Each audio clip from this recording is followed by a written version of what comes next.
지난해 젊은 세대의 반정부 시위에 힘입어 정권 교체를 이뤄냈던 방글라데시가 또다시 소용돌이에 휘말리고 있습니다.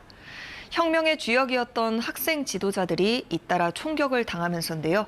월드이슈에서 이랑 기자와 함께 현재 방글라데시의 상황과 올 한 해 세계를 강타한 Z세대의 반정부 시위에 대해 정리해보겠습니다. 방글라데시는 대표적으로 Z세대의 시위가 거셌던 곳이잖아요. 주도했던 학생 지도자가 최근 총격을 당했다고요.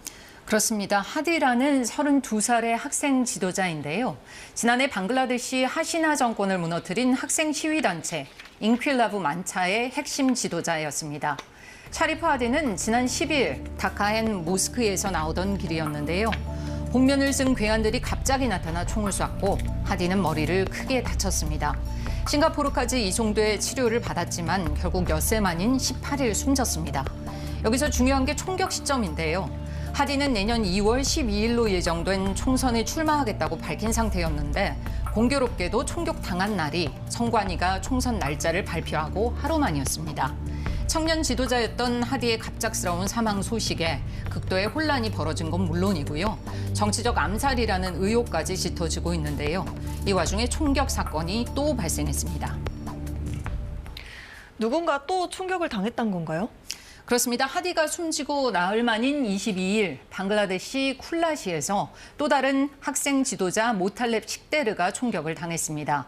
생명에는 지장이 없는 상태로 알려졌습니다. 하지만 학생 지도자들이 잇따라 총격을 당하면서 이번 사건이 우연일 수 없다. 내년 총선 앞두고 기획된 연쇄 암살이라는 분노가 확산하고 있습니다. 지난해 시위를 통해 하시나 정권을 무너뜨린 시민들은 결국 또다시 모였습니다. সে একটা হাতি মারা গেছে লক্ষ হাতি জন্ম নিয়েছে লক্ষ লক্ষ মানুষ হাতির ভূমিকা পালন করবে. 하디의 지지자들이 거리로 쏟아져 나와 구호를 외치면서 주요 고속도로를 봉쇄하는가 하면 데일리 스타 같은 주요 일간지 4, 5개 불을 지르고 기물을 파손하기도 했습니다. 앞서 지난해 7월 성난 민심이 구 체제에 반발하는 젠 Z를 중심으로 뭉치면서 반정부 시위가 시작됐었습니다. 당시 하시나 총리는 독립유공자 후손에게 공직을 할당하는 걸 추진하다가 대학생 반대에 부딪혔는데 무력 진압에 나서면서 유엔 주산 최대 1,400명이 숨졌는데요. 하지만 분노한 젠 Z는 유혈 진압에도 대규모 시위를 계속했습니다. 결국 하시나 총리는 한 달 만에 인도로 달아났습니다. 그런데 그때 시위의 구심점이 된 학생 지도자들이 하필 내년 총선을 앞두고 잇따라 총격을 당한 겁니다. 당국의 조사 결과 범인들이 하시나 전 총리의 정당과 연관된 인물들로 드러나면서 방글라데시엔 또다시 긴장감이 고조되고 있습니다. 방글라데시 국민들 입장에서 보면 인도가 범죄인을 숨겨준 거나 다름없는데 두 나라 사이는 좀 괜찮습니까? 네, 실제 이 문제가 외교적 갈등으로까지 번지는 양상입니다. 지난해 시위 이후 인도로 도주한 전 총리 하시나는 지난달 사형이 선고됐습니다. 시위를 유혈 진압하도록 지시해서 수많은 시민을 숨지게 한 혐의가 인정된 건데요. 방글라데시는 당연히 인도에 머물고 있는 하시나 전 총리를 송환해달라고 요구 중인데 인도는 계속 미온적인 태도를 보이고 있습니다.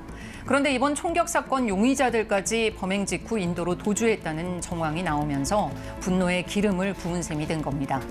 격해진 학생 지도자들이 급기야 인도가 우리를 계속 흔든다면 인도의 분리주의 세력을 지원하겠다는 파격 발언을 했고요. 최근엔 시민들이 인도인 남성을 살해하는 일까지 벌어지면서 양국 관계는 그야말로 최악으로 치닫고 있습니다. आक्रोश होता है दिमाग खराब हो जाता है हमारा दिमाग खराब हो जाता है ये वहाँ की यूनियन सरकार क्या कर रही है वहाँ पर बैठकर उनको कुछ ना कुछ स्टेप उठाने चाहिए. 그런데 올 한 해 세계 곳곳에서 Z세대들이 주도한 시위가 끊이지 않았잖아요. 왜 그런지 좀 이유에 대해서는 좀 나온 게 있습니까?